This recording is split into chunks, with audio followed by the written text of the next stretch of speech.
জুবিন গাৰ্গে কোৱা এটা কথাই মোৰ মনত আছে যে চ' মাষ্ট গ' অন। শেষ বুলিলেতো চব শেষ নহয়, তাৰ পৰাইতো আৰম্ভ হয়। মইতো শেষবাৰ কাৰণে মই বিগ স্ক্ৰীণত দেখা পাম এয়া মোৰ আৰু জুবিনৰ শেষ গান। মই এনেকুৱা অনুভৱ কৰোঁ কোনোবা এটা চুকৰ পৰা সি চাই আছে নেকি যেতিয়া লগাই দিয়ে। ষ্টুডিঅ'ত ভইচটো শুনা গৈছিলে মানে চবৰে গাৰ নোম মানে একদম মানে বহুত বেলেগ লাগি গৈছিলে। যে মোৰ কেৰিয়াৰত জুবিন গাৰ্গৰ অৰিহণা বহুত বেছি আছে, কিন্তু জুবিন গাৰ্গ আমাৰ মাজৰ পৰা নোহোৱা হোৱা 4টা মাহ হ'ল, কিন্তু এই 4 মাহে কেনেকুৱা ধৰণৰ এটা প্ৰব্লেম, কিমান এটা দুখৰ মাজত মই সময় পাৰ কৰিবলগীয়া হৈছে। তাৰপিছত মই কেনেকৈ যাম মানুহক ক'বলৈ যে আহক আমি চিনেমাখন কৰিছোঁ 6 তাৰিখে ৰিলিজ হ'ব। সেইখিনি মই বুলি নহয়, আমাৰ টীমটো কোনো সাহস কৰিব পৰা নাই বা মনটোৱে নাই কোৱা। তাৰপিছত গৈ মোৰ কেৰিয়াৰত এইবাৰ এনেকুৱা এটা ঘটনা হ'ল যে চিনেমাখন ৰিলিজ হ'ব 6 ফেব্ৰুৱাৰীত, এতিয়ালৈকে আমি যোৱা পৰহি গানৰ কাম শ্বুটিং শেষ কৰিছোঁ। যে মই কোনো কাৰণে পৰা নাই যে জুবিন গাৰ্গে গানটো গালে। আমি 2টা গান গোৱাৰ কথা আছিল। জুবিন যেতিয়া ছিংগাপুৰ যোৱাৰ আগতে যেতিয়া তাক মই লগ পাইছিলোঁ তেতিয়া কৈছিলোঁ যে 2টা গান গাব লাগিব, আৰু টাইটেল ট্ৰেক যিটো আমাৰ অগ্নিবাণ মেইন টাইটেল ট্ৰেকটো সি জুবিন গাৰ্গে গাব। জুবিন গাৰ্গে ইয়েছো কৰিলে, কিন্তু মোক কোৱা মতে 21 তাৰিখে আহি পেলাই গানটো গাম আৰু 21 ছেপ্টেম্বৰত 21 তাৰিখে আহি পেলাই গানটো গাব। আমি তেনেকেই ভাবি থাকিলোঁ, কিন্তু আল্টিমেটলি গৈ সেইটো নহ'ল। কিন্তু সেই গোটেই কথাবিলাক মিলি এনেকুৱা হৈ গ'ল, মই বেছি গভীৰলৈ গুচি গ'লোঁ। যেতিয়া গানটোৰ শ্বুটিং আহিল, কি কৰা যায় চব গানটো শুনো, কিন্তু মোৰ এক্সপ্ৰেশ্যন দিবলৈ মোৰ বহুত কথাই মনত পৰিছে যে মই পাৰিম নে ৰোমেণ্টিক চিন এটাত অন্ততঃ এক্সপ্ৰেশ্যন ফ্ৰেছ মানে সেইখিনিতো ডেফিনেটলি ৰোমেণ্টিক এক্সপ্ৰেশ্যনটো দিব লাগিব। মোৰ মনটোৱে কোৱা নাই। লাষ্ট আমাৰ সিদিনা আমি চবেই ক'লোঁ যে নাই যাব লাগিব। গৰিমায়েও মোক যথেষ্ট সাহস দিছে, ৰবি আমাৰ ছবিখনৰ one of the character Robi শৰ্মায়েও মোক সাহস দিলে, মিনময় বিশেষকৈ। এই টীমটোৱে মোক যেতিয়া খায়, জুবিন গাৰ্গে কোৱা এটা কথাই মোৰ মনত আছে যে চ' মাষ্ট গ' অন। শেষ বুলিলেতো চব শেষ নহয়, তাৰ পৰাইতো আৰম্ভ হয়। কৰিব লাগিব। মই যদি এতিয়া যদি গানটো নকৰোঁ তেতিয়াহ'লে ছবিখন ৰিলিজ দিব নোৱাৰিব 6 ফেব্ৰুৱাৰীত। বহুত নিজকে সান্তনা দি পেলাই গ'লোঁ। এটা সকলোৱে ক'লে যে জুবিন গাৰ্গ মোৰে হিয়া দিয়া নিয়াত ষ্টাৰ্ট কৰিছিলোঁ গান অৰুণাচলত, আৰু এই শেষ গানটো জনমে জনমে গানটো শেষ কৰিছোঁ অৰুণাচলত। প্ৰথমতে কি হয়, মোৰ ঠিকেই আগতে কি হয়, জুবিন গাৰ্গে মোৰ গানটো শুনে, গানটো গাইডটো পঠিয়াই দিয়ে। আমি যেতিয়া শ্বুটিং কৰোঁ, শ্বুটিং চালে সি আফটাৰ এডিটিং গানটো চালে, চোৱাৰ পিছত সি আকৌ নতুনকৈ গাবলৈ লয়, কিছুমান বস্তু এড কৰে, হামিং এড কৰে। কিন্তু এতিয়া কি হ'ব, যেতিয়া গানটো লোকেশ্যনত গৈছোঁ, ফাৰ্ষ্ট ডেটো মোৰ যথেষ্ট দিগদাৰ হৈছে। মোৰ অকণ ইম'শ্যনেল হৈ গৈছোঁ, কিবা বহুত কথাই মনত পৰিছে। সেইটো সময় হিয়া দিয়া নিয়াৰ কথা মনত পৰিছে, অৰুণাচলত যেতিয়া শ্বুটিং কৰিব গ'লোঁ। এতিয়া গানটো কাটাৰ পিছত মই দেখুওৱাৰ পিছত কি হ'ব, কোনে আকৌ নতুনকৈ গানটো গাব, সেই বহুত কথা চিন্তা কৰি এটা সময়ত মানে কি মই ইম'শ্যনেল হৈ গৈছিলোঁ। মানে লিপছটো দিওঁ ঠিকে, জনমে জনম যেতিয়া গানটো আহে লিপছটো দিব লাগে, মই বাৰে প্ৰতি ভুল কৰিছোঁ। জুবিন গাৰ্গৰ মাতটো শুনা তেওঁ যেতিয়া শুনিছোঁ, মই কথাটো নাই নিজক আকৌ সান্তনা দিছোঁ। নাই, ছবিখনৰ কথা আছে, মিন্ময়হঁতৰ ফাৰ্ষ্ট ছবি, আৰু এই কামটো কৰিব লাগিব। বহুত কষ্টত মই গানটো কাম শেষ কৰিলোঁ, আৰু দুখ লাগিছে যে ইয়াৰ পিছত হোৱাট নেক্সট, মোৰ কি হ'ব, মোৰ নেক্সট ছবিখন কি হ'ব, মোৰ কাৰণে কোনে গান গাব। কোনোবা এজন ডেফিনেটলি ছিংগাৰ ওলাব, কিন্তু মোৰ সেই যে জাৰ্ণিটো যে এটা মানুহৰ মাজত এটা বহি গৈছে অন্তৰত ন, যে জুবিনৰ ভইচ মোৰ লিপছত।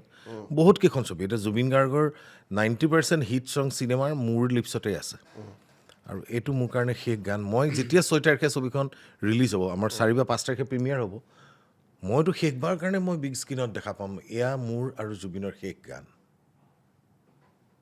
তাৰপিছত কি হ'ব, মোৰতো শেষ। সেইকাৰণে অসমৰ মানুহেও চাগে সেইটোৱে প্ৰথম অনুভৱ কৰিব যে জুবিন গাৰ্গৰ কণ্ঠ আৰু যতীনৰ অভিনয় এইটো শেষ গান হ'ব, আৰু ভাবিলে দুখ লাগে। এই গানটো কেতিয়া গাইছিলে জুবিন গাৰ্গে? জনমে ছিংগাপুৰ যোৱাৰ আগত গাই গৈছে। ছিংগাপুৰ যোৱাৰ কি একমাহমান আগতে।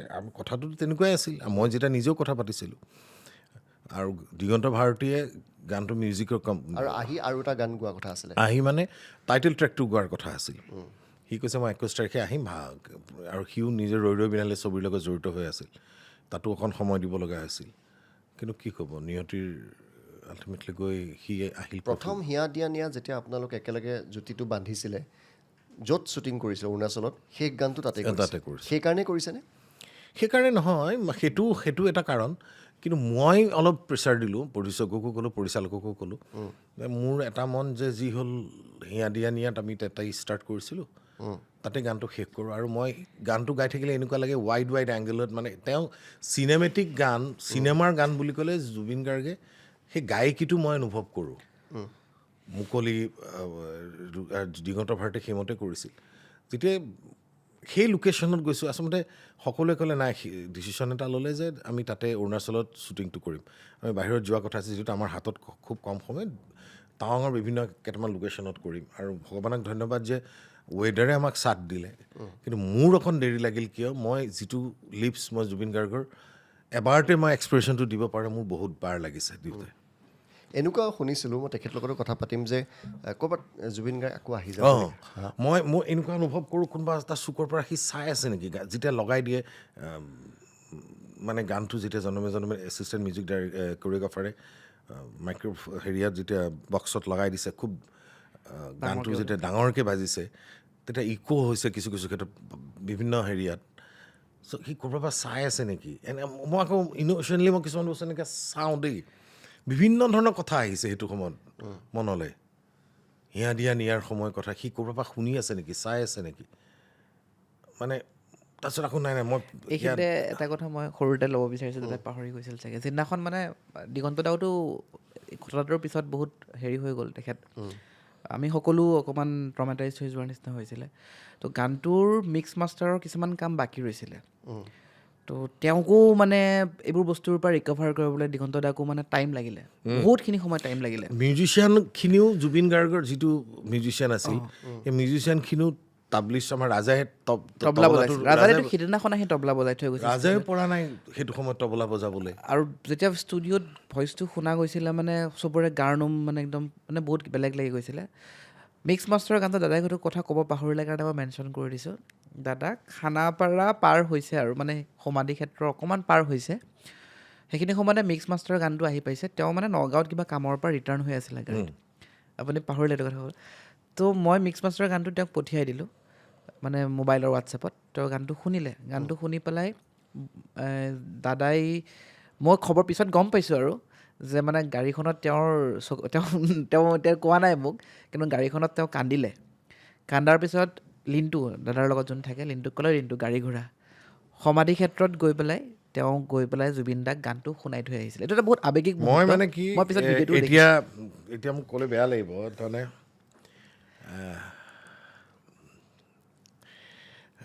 মই জাষ্ট গানটো এনেকৈ লৈছোঁ, লৈ মই ড্ৰাইভাৰটো কৈছোঁ তই ঘূৰাচোন গাড়ীখন। তেতিয়া সমাধি ক্ষেত্ৰত খুব কম মানুহ আছে। চ' মই গানটো এনেকৈ ল'লোঁ, লৈ পুলিচ আছিলে, তেওঁলোকে মোক কৈছোঁ গেটটো খুলি দিলক। মেইন তেওঁৰ চিতা যিখন তেওঁক জ্বলাইছিল, মই আৰু নৱনীতা গৈছোঁ। মই এনেকৈ গানটো লৈ যে কালিলৈ গানটো ৰিলিজ হ'ব, এবাৰ তোক শুনাবলৈ আহিছোঁ বুলি মই গানটো এনেকৈ চিতাৰ ওচৰত থৈছোঁ, থৈ গানটো শুনাইছোঁ। শুনাই সেইটো সময়ত অকণ বেয়া লাগিছে যে